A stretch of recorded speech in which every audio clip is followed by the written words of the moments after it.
we look at cybersecurity and all the hacks and the threats, I want to kind of break it down and kind of give you an idea of what it looks like, how it all plays out.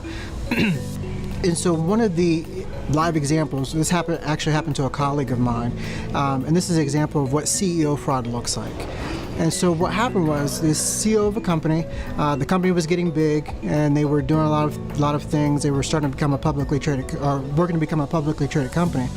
And so an attacker started following the CEO through all of his social media channels. So he became friends with him on LinkedIn, followed him on Facebook, and started following all the company pages just to stay on top of the news and what they were doing. And he saw that the company was growing, and so what the attacker did was he started a phishing attack against the CEO. And what he did was he sent a message to the CEO saying, and it looked like it came from Microsoft, saying, hey, it's time for you to reset your password, otherwise you'll be locked out of your email account. And so the CEO has seen messages like that before, didn't think twice about it, went ahead and changed all the information, hit submit, went on about his day. Unbeknownst to him, now he just sent all the credentials over to the attacker.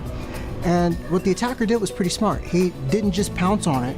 He sat and he waited and he waited and he found a perfect opportunity where, because now he had access to the CEO's account, he was able to see his calendar, see all of his messages, and so he had an inside look as far as what the CEO was doing. And he saw that the CEO was going to be up in Canada for a week or so, meeting with different clients or new prospective clients. He also saw that the company was working with a lot of new vendors, and so he took that opportunity to send a message from the CEO's account to the CFO saying, hey, sorry for the last minute change. I need you to send or submit this wire transfer to this new entity that we're starting to work with, this new vendor that we're working with, in the amount of $250,000.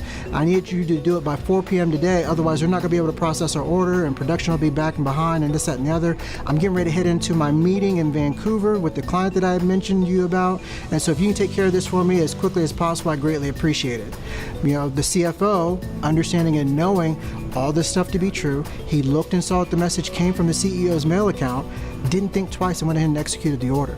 And so he wire transfers $250,000 to the attacker. Now in this case, the CEO or the CFO being anxious and wanting to put the CEO's mind at ease as he's in this meeting, sends him a text message and says, hey, good luck at the meeting, the wire transfer has been taken care of, don't worry about it, go knock him dead. The CEO sees this message, steps out of his meeting, calls the CFO to find out what's going on, and then they realize that they had been compromised and it was all a scam, and they were actually able to put a stop order on the wire transfer and retrieve the funds. But that's how CEO fraud works. They find somebody, they find a way to penetrate the system, and then it's always with a sense of urgency that they want you to act and do a wire transfer. Now the scary thing about this is that not all of, when you look at the close to $5 billion that has been made by attackers through this type of attack method, they're not doing it all with $250,000 hits.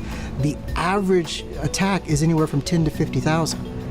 You know, so what that tells me is they're not looking for just big organizations, they're looking for anybody. If you are a business and you can do a wire transfer, you're a target.